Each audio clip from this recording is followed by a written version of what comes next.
अरे वाह, एता एगो प्राचीन कुआं जैसन एगो सुंदर तालाब बा।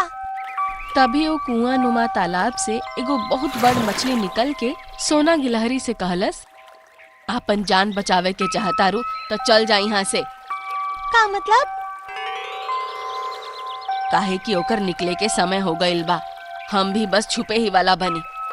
हम कुछ समझनी ना, केकर निकले के समय हो गइल बा।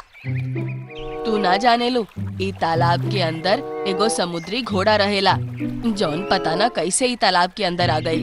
उ समुद्री घोड़ा दूसर जीवन के देख के ओकर ही रूप में परिवर्तित होके ओकरा के मार देवेला। एकरा से ओकरा शक्ति मिलेला। हमरा ओकरा बारे में कुछो बतावा, हो सकेला कि हम तहार कुछो मदद कर सकी। मछली सोना गिलहरी के कान में समुद्री घोड़ा के बारे में बतावे लागल। अच्छा तो ये बात बा, अब तो हमार बात ध्यान से सुना। सोना गिलहरी मछली के कान में कुछो कहे लागल। तभी तालाब के पानी के अंदर से बवंडर उठे लागल। मछली डरत डरत तालाब के अंदर घुस गई।